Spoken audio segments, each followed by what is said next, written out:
Hello, we're going to dive into everything about Lionel Messi. You know, there's a specific kind of dust in Rosario. It gets in your throat, under your fingernails, and if you stay there long enough, it gets into your soul. In the late 80s, Argentina wasn't looking for miracles. It was recovering from scars. But in a small house on Estado de Israel Street, something shifted. He was small. No, small is too polite a word. He was fragile. When you look at the old VHS tapes, and God, those tapes are beautiful, grainy, shaky, you don't see a future king. You see a kid who looks like he might break if the wind blows too hard. But then, the ball arrives. That's where the magic, or the curse, begins. Grandma Celia used to walk him to the pitch. Grandmothers in Argentina, they aren't just family. They are the keepers of faith. She saw what the coaches didn't. They saw a boy who needed growth hormone injections. They saw a medical bill that a working-class family couldn't pay. They saw risk. She saw something else. Every time he scores now, you see him look up, pointing 2 fingers at the sky. That's not a generic gesture. That's a direct conversation with a woman who died before the world ever learned his name. Imagine being 13. You're told your body is stopping. It's refusing to grow. And the only passport out of this physical prison is a napkin. A literal paper napkin signed in a tennis club in Barcelona. You leave everything.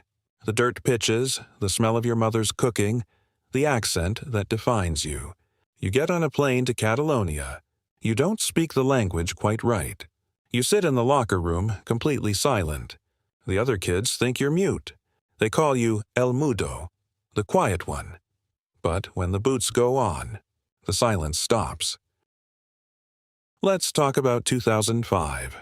Albacete.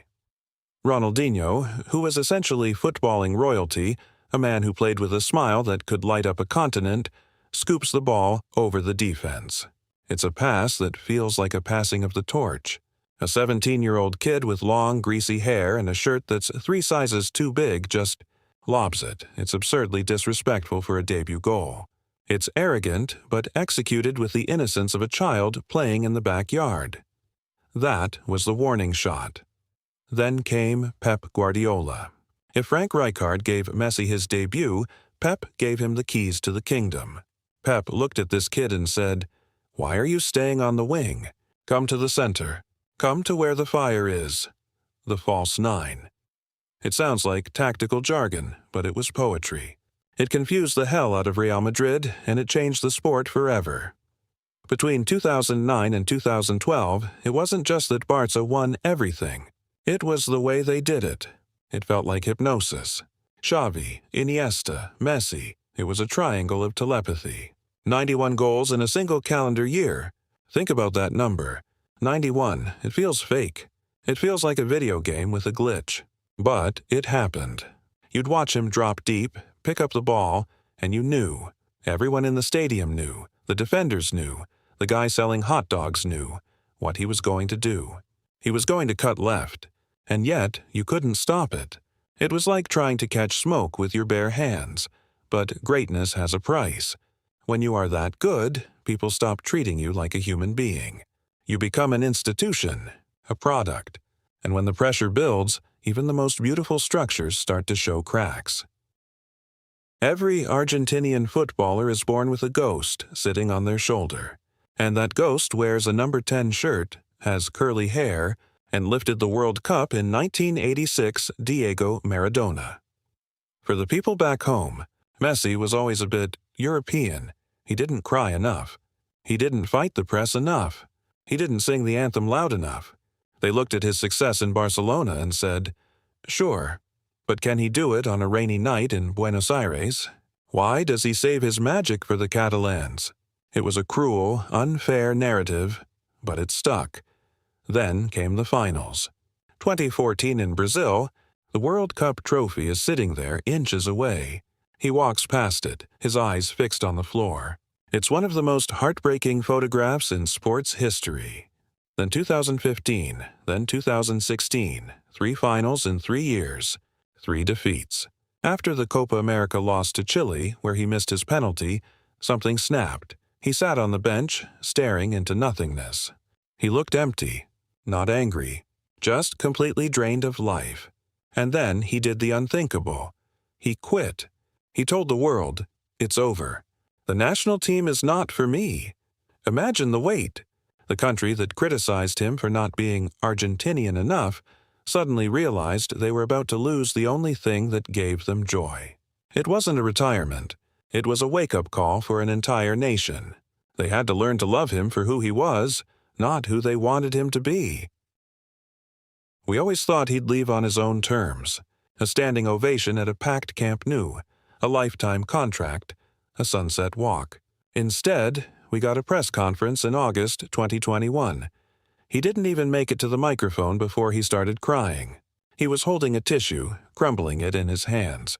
Bureaucracy, bad management, financial ruin, things completely out of his control, forced him out of the only home he'd known for 21 years. It was ugly. It was the business of football revealing its coldest face. Paris was weird. Seeing him in a blue Paris Saint-Germain shirt felt like looking at a famous painting hung upside down in a corporate lobby. It didn't fit. He wore number 30. He was booed by his own fans. Think about that. The greatest player to ever touch a football, being whistled by people who bought tickets just to catch a glimpse of him. But looking back, maybe Paris was a necessary exile. He needed to be stripped of his comfort zone. He needed to feel the cold to appreciate the fire that was about to ignite for one last desperate dance. December 18th, 2022. Lusail Stadium, Qatar.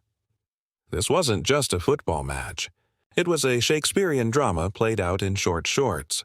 By this time, Messi is 35. He's slow by modern football standards. He spends half the game walking. Literally walking. But that walking is an illusion. He's scanning. He's calculating the geometry of the pitch. He's looking for the 1 millimeter of space that everyone else missed. The game against France goes to 2-0, then 2-2, then 3-2, then 3-3. It's agonizing. It feels like the universe is playing a sick joke on him, testing him one last time to see if he will break. And then the final penalty. Montiel scores. Look at Messi's reaction. He doesn't run to the crowd. He doesn't jump. He falls to his knees. His knees just give out under the weight of 36 years of anticipation. His teammates sprint past him, but he's in his own world. He looks toward the stands, smiles, and opens his arms. The ghost on his shoulder is finally gone. He didn't become Maradona. He became Lionel Messi, complete and absolute. They wrapped a black royal cloak, a Bisht, around his shoulders before he lifted the trophy. Some people complained about it. They wanted the classic jersey shot. But honestly, it was fitting. He was a kid from the dust of Rosario who went through the meat grinder of European football, lost his home, lost his peace, and in the very end, in the twilight of his career, he was crowned. The debate is over. The script is written. And there will never, ever be another. That's all from Mango. Thanks for watching. Bye.